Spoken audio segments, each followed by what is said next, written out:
Hi, my name is Amy McGowan, and I'm in the Graduate Dual Degree program at Widener University. My studies are currently involved in social work and human sexuality. This presentation is in regards to an older adult interview seen through the lens of Erikson's psychosocial development. The subject is a 70-year-old deaf woman whom is now retired and lives with her oldest son. She has been with the same partner since she was 20, but never married due to the fear of her partner losing his Social Security disability when her income was accounted for. Her partner passed away this past February at the age of 80.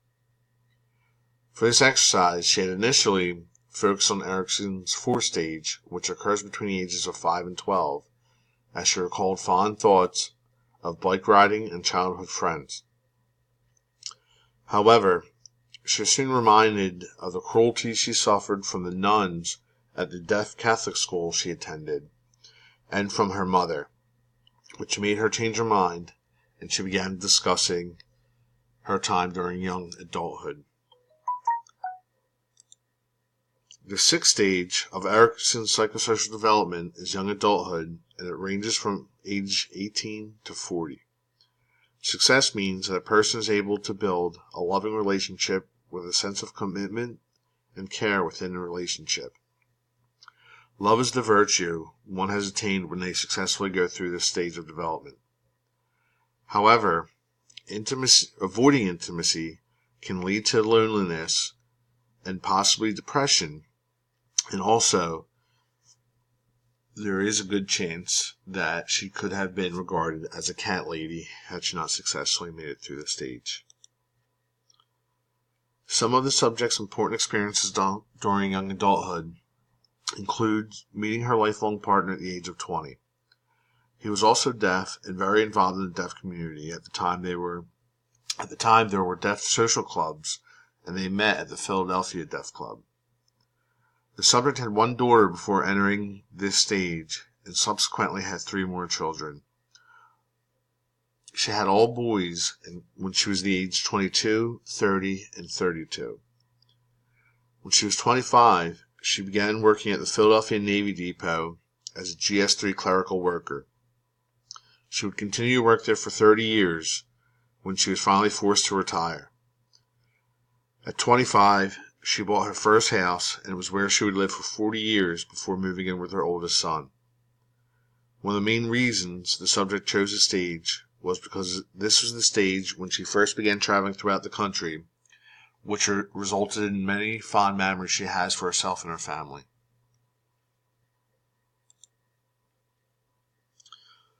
One of the biggest challenges for the subject during the stage is when she was 29. It was then that her mother was able to win custody of the subject's 12-year-old daughter. This was a very difficult time in her life. She already didn't get along with her mother, who was very cruel yet overprotective of her during her childhood.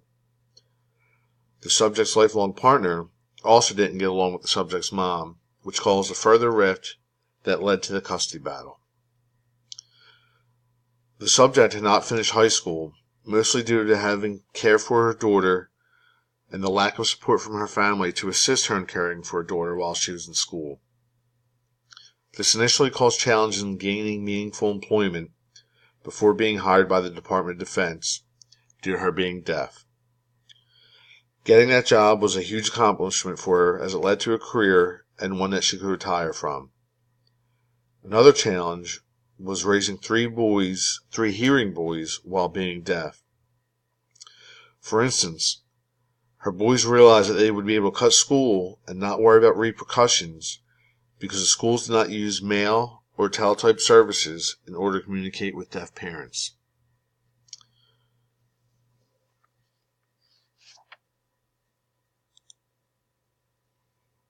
The psychosocial crisis that's associated with young adulthood is intimacy versus isolation.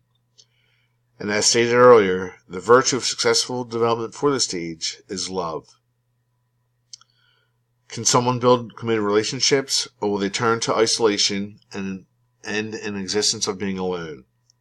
In the subject's case, becoming involved in a committed relationship that lasted well beyond the stage of development and going on to raise 3 of her 4 children into their adulthood shows that she was able to successfully develop intimacy.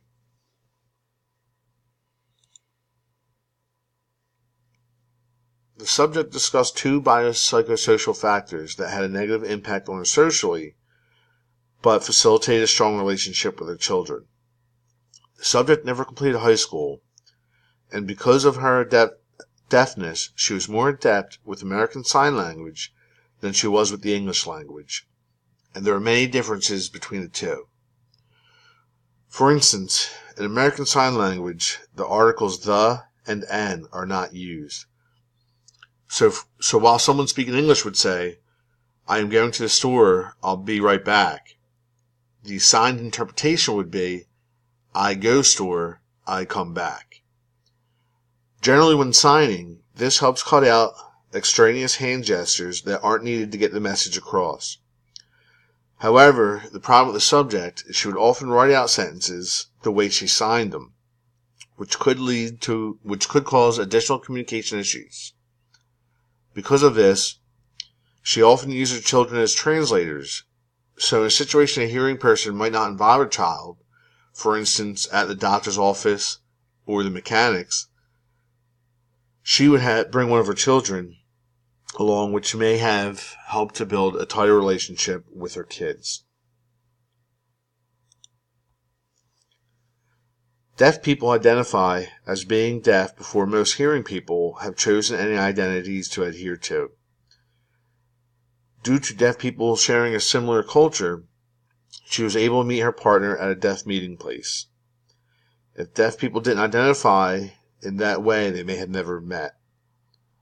Early sense of belonging may have helped her to develop better emotional intelligence, which is a factor in successfully completing each stage of development. However, according to the subject, being deaf was a detriment in the court's decision to place her daughter with her mother. While I suspect there are other factors that led to the change of custody, she was adamant that if she had been hearing, she would have never lost custody of her daughter.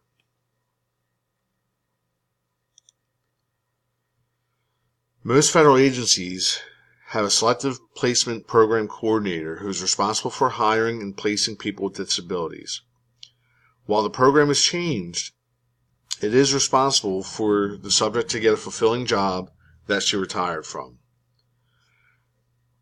As a GS3 salaried employee, they currently make from $23,000 to $30,000 a year today. So you can imagine back then that would have been different. However, still a good job for someone with that type of disability. After she lost custody of her daughter, she began to explore her spirituality, and she chose to begin attending church once a week at a local church that had a mass with a deaf interpreter and a handful of other deaf parishioners. In 1966, James Marcy's identity status model, which built on Erikson's stages of psychosocial development, provided empirical measurable items which to identify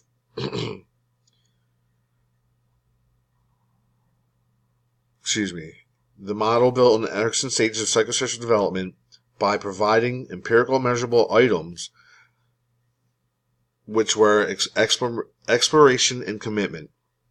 When people face a crisis, they often explore a change in identity and then make a commitment to that identity.